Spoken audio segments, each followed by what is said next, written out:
Fire away. I think you told Tom last night you kind of got a better picture of what you guys need to do better. So some specific areas. What is like immediately fixable or fixable like over the next couple of games that? Ooh, immediately fixable. Well, relatively immediately. Yeah, no, and listen, we're not. It's not triage where we have a bad team. We have a really good team. We didn't play particularly well, and so there's a lot of things that were a little bit anomalous where we just didn't play great, and certainly Georgia had some contribution to that. So it's. We're continuing to work on the glass right now. That's been something that's, it's interesting because we had been one of the top defensive rebounding percentage teams in the country, and that's kind of bit us a little bit. And so we're rethinking some approaches there that we hopefully will see immediate progress on because we've been really good, right? We got to be good in this league right now with the physicality and the way this is being played. We've been really good in terms of ball protection. I think we've been number one in the country. I think we're close, and so I don't think it's reinventing the wheel for us on the ball protection side. We just didn't do it well, in this game. And you take 3 offensive fouls that were interesting, and then you take some. And actually more than that, just because of the wedging fouls, the offensive rebound fouls, and so, the biggest contributor to our turnovers was actually the whistle part of the game, right? That we're trying to figure out. So, there's certainly areas that we're going to continue to grow and fine tune, but there's not a lot of total restructuring going on. Do you think guys need to get to the free throw line more? Like for the year, Kobe's been 8 and Jackson's 24. Yeah, it's hard to trick up Kobe Bray. He's the number 1 most efficient player in the country. So sometimes you don't want to mess with that too much. But anytime you get to the free throw line, it's really good. It's helpful for us. We have 3 guys that are in the top, I think 200, 250 in the country getting the free throw line. So guys do that well. But getting the free throw line is an advantage, but there's always a cost in getting to the free throw line. There's a heavy cost to getting the free throw line, and there can be an efficiency cost. There can be a space cost. You also, getting to the free throw line means you have to at some point put the game into the official's hands, which is a very, very dangerous, inconsistent space to live in. That's not taking a shot at the referees. It's just that you're taking the game out of your hands and trying to put it in someone else's hands, and that's always just a complicated issue. So certainly as a part of the game, it's really important. Our style of play is never going to lend itself to us being, we're not striving to be the number 1 free throw shooting team in the country in terms of attempts, because I think the cost of that is too high. But we'd like to have a presence there for sure. Mark, in your coaching career, have you had a team that maybe wasn't physical enough, and did you have to do something mid-season to get your team to be more physical? And do you think this current team you might have to do something like that? Yeah, I think everybody's trying to be more physical. I don't think that's, I think that's kind of, it's one of the first things we reach for is probably the best way to say it. I think in basketball in general, and the physicality of the game is. It's an important part of what happens in the league for sure. The game always gets more and more physical in the league, and so our guys understanding, and there's also a part of understanding where you can be really, really physical and where you can't, right? And that's part of our determination. There's a lot of facets of that. One is just like the physics aspect of it, of having a low center of gravity and kind of being the hit first guy and a first hit and a second. There's all the schematics and the skill of it, and then there's also the mentality of it and the IQ of it. The mentality of it is kind of this aggression side of it, where you're always thinking about contact, and then the IQ of it is understanding when. And where it's appropriate and where it can be utilized and where it's important. And so all 3 of those levels are places where you kind of are where we're, learning the game, studying the game, trying to implement the game, and it'll be a really important part of the game and league, and our league, and everybody's league. That's what league play is. But you talked about after the Ohio State game was that default when things go rough or maybe when shots aren't falling. There's been a lot of talk about that even after the last game. Yeah. What do you think at this point in the season you have to do to maybe get that default away from, you said, somebody trying to take it into their own hands Yeah. when the going gets tough, especially on the road? Yeah, that's one of the things that's not an easy answer to. That is, when you start talking about trust and belief, not in each other. Our guys trust and believe in each other, but when you start talking about trust and belief in where you go for answers, that's a process that everybody is trying to find, and it's not a matter of not being able to find it. I mean, our guys have found it a lot this season. Like, there's been a whole lot of trust and faith on this team where we've gone to the right well, to find answers in the biggest games that have been played all season, right? But being able to get there every single time is part of the challenge, right? At the end of the year, it's, can you get there 6 straight games? Can you go to the right space with all the different distractions and different vibes? Can you keep going right to the same place and keep trusting over and over and over again? And so that's kind of the space we're living in right now, is how consistently can we be in the right spot on the floor? How consistently can our faith be placed in the right space? How consistently can we tune out all the distractions that happen around the game and kind of be locked in just to the moment? We're fully capable of doing it. We've done it at the highest level. We've done it pretty consistently, but now can we do it every time? And that's what every team in this country is striving for. It's like what percentage of the time can you be in that space? What do you know about Mississippi State and what they present to you? They're good. Woo, they're good. They're really good. And we have to, you just clip and paste that onto the next game too, whatever team we ask. His team's really, really talented. They got an elite level scorer, playmaker in their point guard. And his number 12 is a real talent. He's been doing it for a while. He's really, really dangerous. They have a really unique piece in their starting 4. Is very much a Draymond Green vibe. He's a really terrific, creative passer. He's got an unbelievable sense of space and time away from the ball. You can see cutters. He can pass off the bounce. He can be really aggressive to the rim. He plays like a really, really big point guard. And so he's a unique piece for them. They're really aggressive. They're a high turnover forcing team. They're really aggressive on the glass. They're a top 30 team on the offensive glass. It's kind of the bio of everybody in the SEC.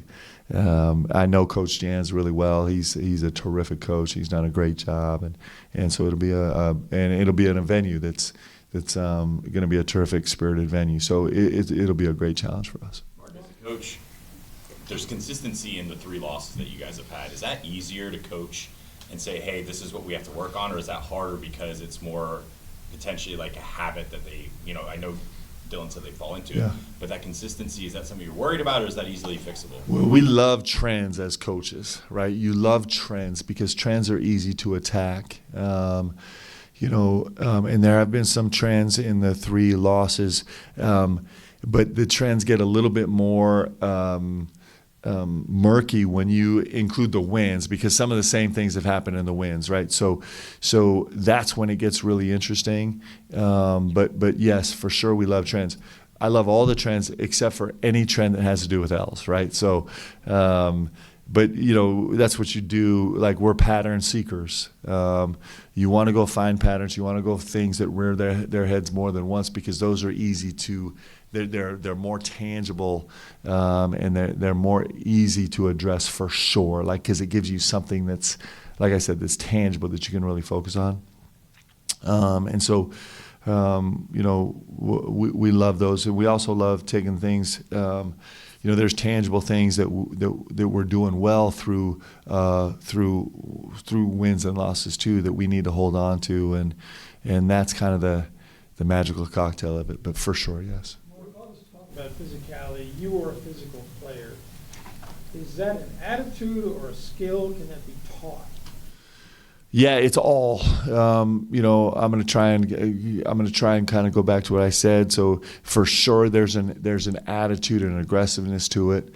There's very much a skill portion of it, and there's very much an IQ portion of it. Like there's really those three parts of the physicality of the game, and so the aggression part of it is this nature of just embracing the physicality of the game. Now, you can do that and have a really poor IQ and a really poor skill set and not be very functional, right? You could be a belligerent, aggressive, fouling, out of context guy on the floor, and that's not going to be very functional. You could also be a really, you kind of need all three slices. You could have a really high IQ about when you can really impose your physicality in the game, really have a great aggression, but not have the skill set to actually do it. Not kind of go low to high, not kind of attack guys' hips and knees, right? And have that vibe. You could be a top-heavy player, and that could be problematic. So it's really those three parts of it. And yes, 100%. I'm a growth mindset guy. I think we can learn anything. I think we can grow into anything. I think that's pretty much in the DNA of probably every athlete. But I know that we can not just get better at this, but we can become a dominant force. Amari Williams, you go back and look at his film, he was elite in terms of the way he used his physicality in this game on the glass. And the game didn't really treat him great for some other reasons, some other mistakes in other places in the game. He wasn't able to, he had some foul issues early and didn't probably play his normal rotation, but he was elite, and I'm trying to get him to channel that and bring that same thing into the game, which is really interesting, right? Because this happens sometimes. Sometimes you do something really, really well and you don't get the immediate payoff of a result, either personally or as a team, that you wanted, but you got to hold on to that place where you really grow and then actually go address some of the other issues. And so I know that this is a space in the game where you can learn and you can get better for sure. Kind of feeding off that, as a coach, after a loss, how much of it is knowing which parts, this part is good, we just need to do it better, and which parts you need to change? Yep. And I think that's part of the beauty of it, right? That's part of that's part of knowing your guys.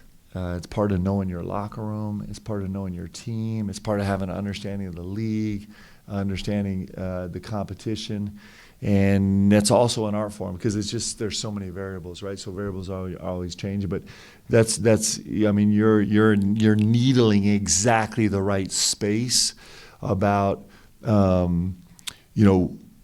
what do you want to really push forward on because you're going in exactly the right direction, and then what do you want to manicure around it? That's actually the beauty of coaching. That's the beauty of the dynamics of a team. So there's not an easy one-line answer to that because it's super artistic, I think. Along those lines, what's kind of the balance of Ortega playing off 1 foot as opposed to playing off 2 foot and not kind of holding him back from what he's good at, but also making him more efficient? Yeah, it's both, right? It's both. I had a great mentor at BYU, Keith Vorkink, who was talking to me, and I was trying to find resolution to an issue. I was trying to resolve an issue. I wanted it to be clean and neat and finished and tidy and put a little bow on it, right? And set it aside so I could move on to the next thing. But I was having frustration because I was being pulled 2 different directions really hard. And so Keith sat me down and we were just talking about it. He's like, hey, in fact, he said this to me. He's like, we didn't bring you here to find the resolution. We brought you here to live inside the tension and move forward inside the tension.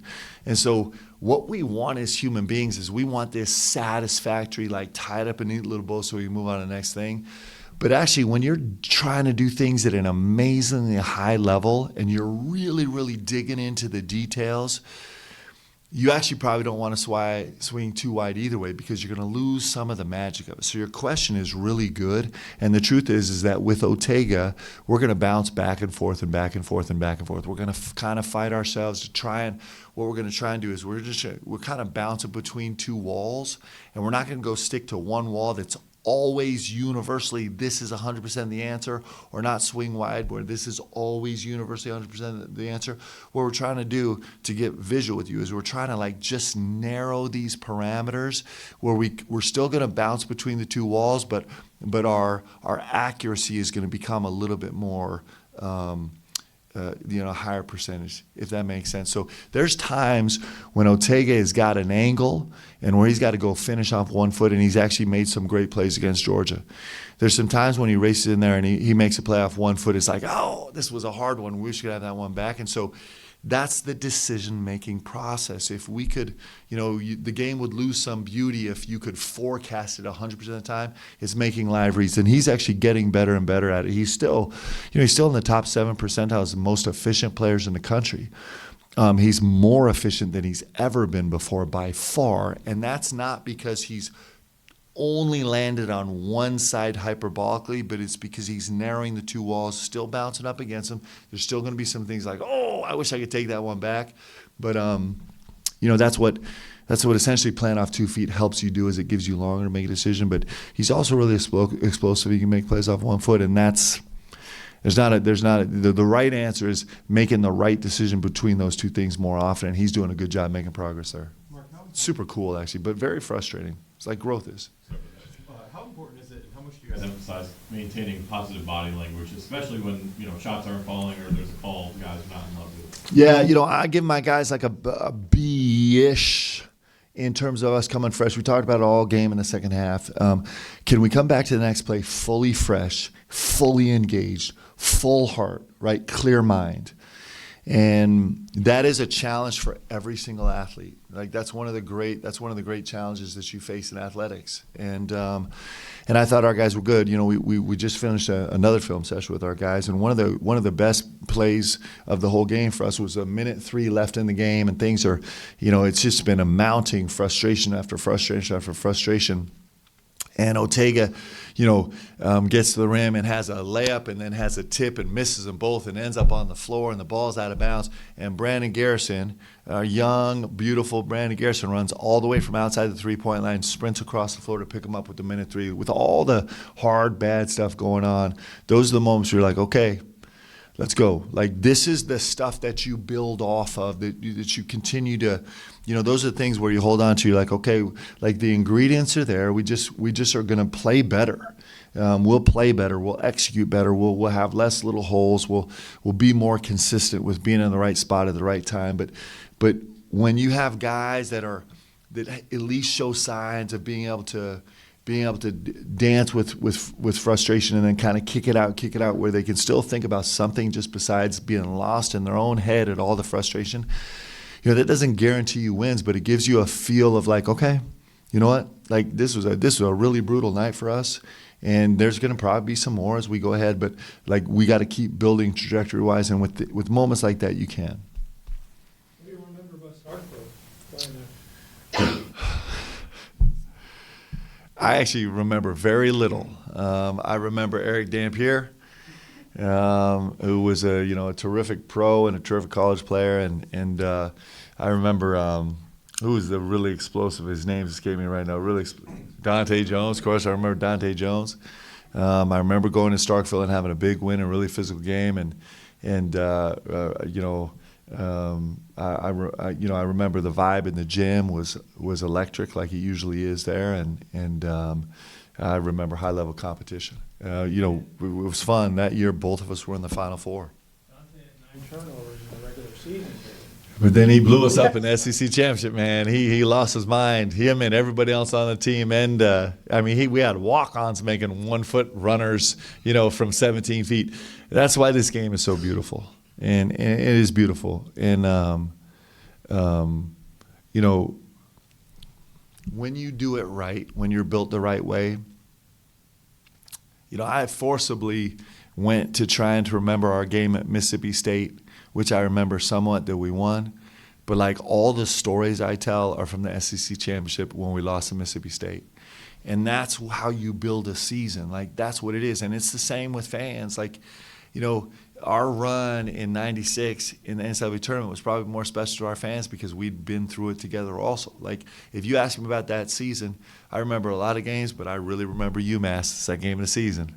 I can tell you a lot of details from that, and it's these hard moments that make you grow too. And that's, I'm telling you, it's why basketball is special. And so when you can take the hard moments and turn them into something great, and you can take the great moments and continue on with them, that's when you're on a journey that you do in a locker room and with your fan base and with everybody else, and the outcome hangs in the balance the whole way, and that's why it's so fascinating. And so I do think we have a group that's capable of doing that, and I think we have tremendous resilience and tremendous resolve, and I think the guys have shown that a bunch this season already, and now we're facing the biggest challenge we have all year on Saturday, going on the road for this game, and man, let's go roll it out and see what we can do. Let's go, baby. We know the threes are either going to go in or not, but how do you feel like you guys are doing from two in your eyes, and how can you get that? Yeah, I think we've been really effective from two. I actually liked our rim possessions a lot in this game. Obviously there's always exceptions. I feel like, I was a little disappointed. We were down to 29 assist opportunities and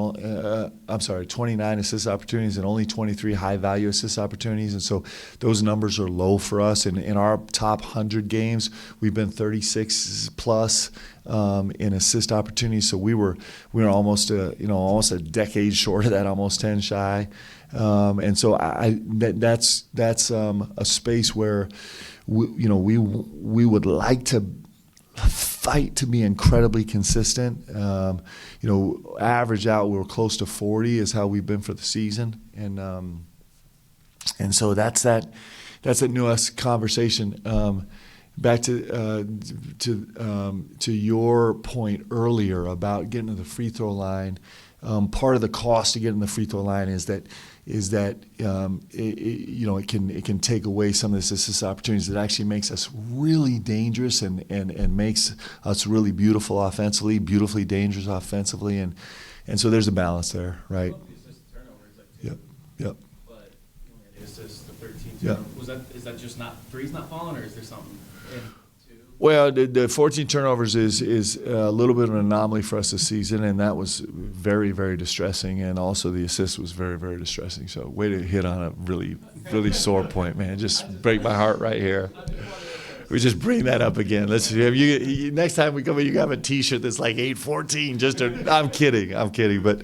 But that's a space that we take a lot of pride in, and when our assist turnover ratio is right, it's a manifestation of us actually playing the right way. That's actually the result of us being judicious with how we play and being incredibly forceful with how we play. And when we don't have that, and you backtrack how we got upside down, it's usually shows us that percentage-wise we're just like, we're a little bit sticky. We're not quite cutting as hard. We're a little bit like, I'm going to go save this myself. Just a little bit. Like, there's a little bit of that, of all those dynamics that seeps into it that gets us lit upside down. And for sure, sometimes you don't make as many shots. For sure, that's part of it. But the nice thing is assist opportunities doesn't include making or missing shots, right? High-value assist opportunities has nothing to do with making or missing shots, and so they're more consistent markers for us. And so those numbers, while you're going to make some shots some nights and not make some shots the other night, those numbers can stay really, really consistent, and that's our goal is to keep those more consistent. What makes your team such a good three-point defense team, defending the three? Is that personnel, principles, both? Yeah, well, we weren't as good as we'd like to be in this last game, and we're actually we talk about the tension of banging up against things. So our spot-up numbers have been ridiculous for the whole season, and post Ohio State, we were really having some ball screen defensive issues, and so one of the things that you wrestle with all the time going back and forth is like, ideally we'd like to play 2-on-2 as much as we can in ball screens, because ball screen, universally, ball screen derived offense is much higher than ball screen offense. So ball screen derived offense includes one pass and then the next action after the pass, where ball screen offense, ball handler, and roll just includes their uses of possessions.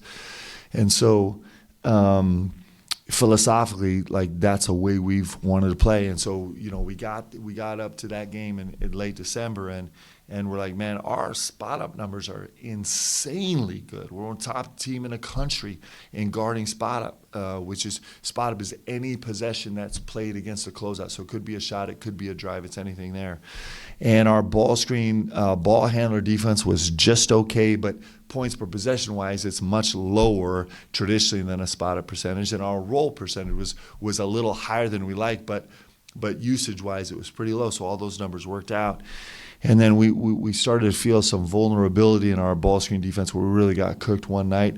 And so we started kind of leaning into a third defender, trying to slide a third in defender with an early help to recover field, but trying to get an early tag, trying almost involve another guy. And so what's the consequence of that? The consequence of that is your spot up number is going to go down a little bit. And that's the rails that you're going to constantly keep banging back and forth against. And you're trying to just narrow those rails more than trying to attach yourself fully to one or the other.